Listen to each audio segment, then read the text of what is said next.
even after everything that I've experienced with Anna and spending all that time with her, there's that scientific controlled, sort of rational part of my brain still has doubts.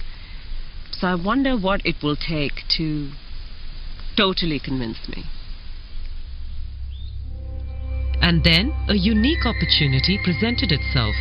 In the course of my work, I had come across the story of Jurg Olsen, an ex-policeman turned conservationist. Jurg and his wife Karen set up the Jukani Predator Park. Here, many big cats rescued from bad zoos and canned hunting farms are offered a home and get lifetime care.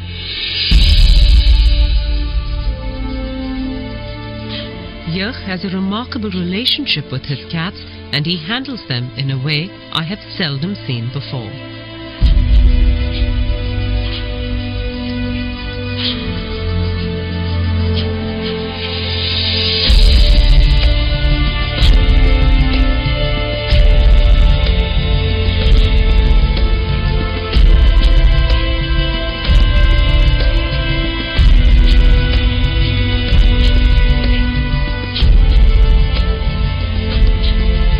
There was one big cat here that he did not know what to do with.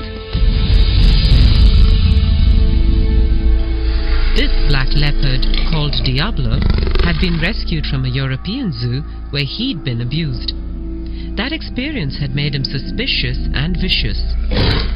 All he did was sit in his night shelter and snarl at anyone who came close to him. 6 months in, and Jurg was at a loss as to how to deal with this cat. That whole atmosphere there was a vibe of aggression and of I hate you and I will kill you. And the one encounter I had with him, he sent me to hospital 1 bite, 1 week. Here, I thought, was the perfect case. If Anna could get this animal to change his behavior and become well adjusted, then I would have no choice but to acknowledge that she was in dialogue with animals. It took me some time, however, to convince Jurg to bring in Anna. He's a dangerous cat. He's very, very dangerous. He's towards me and towards everybody else. In my opinion, the chances of an animal communicator changing that, it'll take a lot to convince me.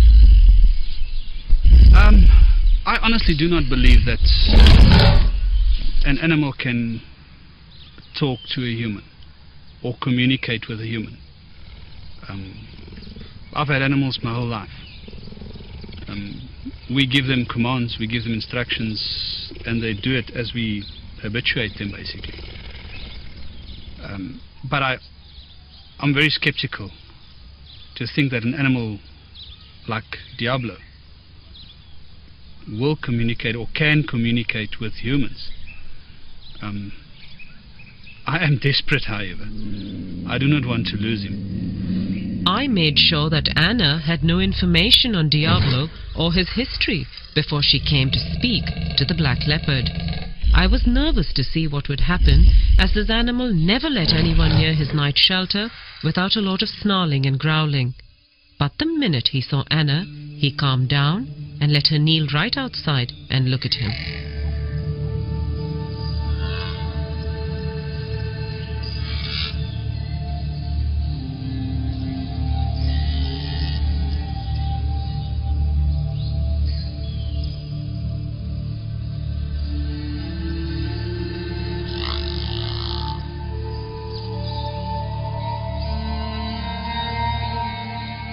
This beautiful black leopard that you've asked us to communicate with is very overawed by his new surroundings, having come from a very cramped and stressful place for him. But this place has been provided for him, but he's been quite conditioned by a very unfortunate past. He doesn't want much to do with humans as a result. He's immensely powerful, and I mean not just physically, which you well know and respect, but he's immensely powerful with a wisdom and an energetic presence and personality that is far bigger than anyone has ever appreciated about him before. And he commands a certain amount of respect for that. Again, not in a needy way, but really just by virtue of who he is as a being. There's a very particular thing about his name, Diablo. He wants that name changed because he doesn't like the associations with it, the blackness, the darkness, the diabolical. And when asking him about his past before coming here, he shows concern for 2 young cubs that were next to him. He's asking what happened to them with a great sense of care and concern. We actually forgot about that. When we went to fetch him, there was so much excitement about bringing him back here.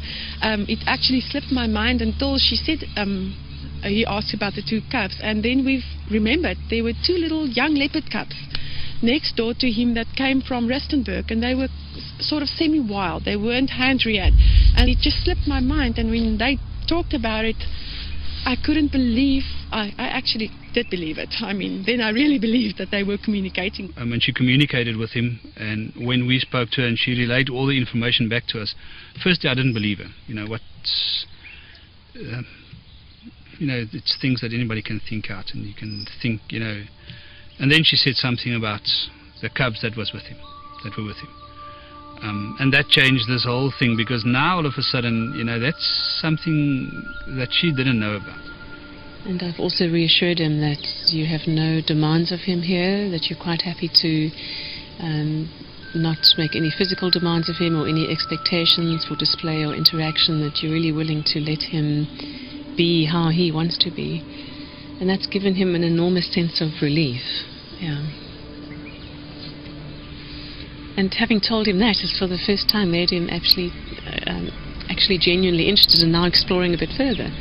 Now that he feels that he's not being asked to come out more, he's genuinely interested in being relaxed enough to have a natural curiosity come out and to actually expand his horizons a bit. And Jurg was just stunned when the black leopard walked out of his night shelter into the larger enclosure later in the afternoon. In the 6 months that the cat had been here, Jurg had never seen him out of the night shelter. He then decided to rename the leopard Spirit.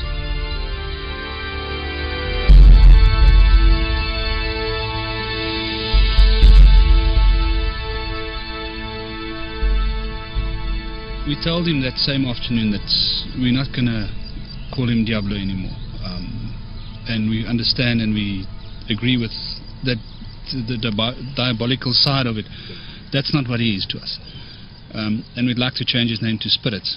As I walked to him, I thought, listen, he asked about the 2 young leopards. And I thought, well, I'm here now, there's nobody else here. I'm not going to look like a fool if he ignores me. I'll tell him what happened to those leopards. And as I called him and I said Spirit, and he was looking at me, he was lying like that, I said, with regard to the 2 little leopards, I just want to assure you and I want to tell you that they're safe. And I couldn't help it. I just said to him, wow, you're beautiful. Beautiful. Oh, that's mooi. That's mooi. And he gave me that, oh. And I thought, what's happening here? And I said to him, you understand what I'm telling you if I say to you that you're the most stunning cat? Oh.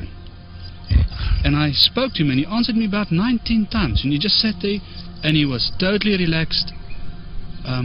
It's the first time since we had him that I felt at ease with him. I felt that he was relaxed and he understood me. It was, to say that I don't know what it feels like for him. For me, it was the most amazing moment. Later that afternoon, Anna came back to check up on Spirit and to see how he was doing. I'm asking him now about how he experienced the communication from Jurg through the fence. And he said it's the first time that someone has directly expressed to him verbally appreciation for who he really is, not how they see him to be. And that really surprised him. He shows me an image of literally stopping in his tracks by surprise at that sense of just this wall of appreciation coming towards him. He is so relieved that nothing's being demanded of him here. He's just so relieved. It's like this weight is lifted from his shoulders. And when he was grunting back, he said he was saying thank you for the thank yous. So each thank you he was getting, he was saying thank you back.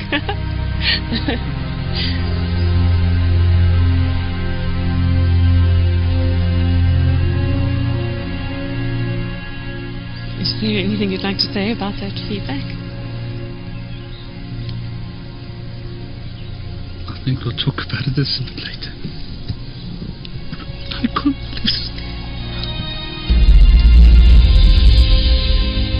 So we'll talk about this later. It's available. I'm overwhelmed.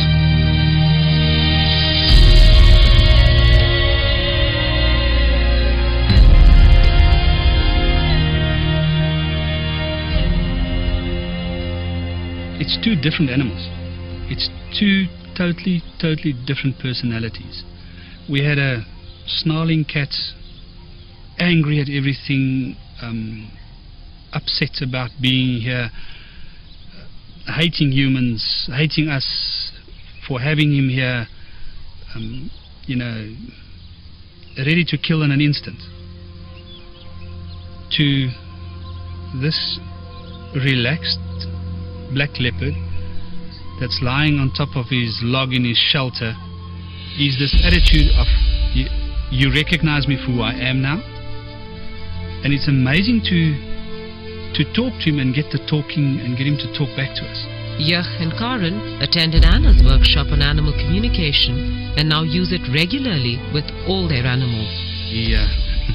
It changed my whole life. And spirit and animal communication has taught me, you know, when I work with my other lions, the reactions you get, the communication you get back, the feelings you get. You know, sometimes you get lions or Queenie, for instance, that's unhappy with something that happened. And I'm not sitting out there wondering what's wrong with her. She tells me, and I can correct it, and I can make her happy because she is in my... I have to look after her. I've got to make her happy.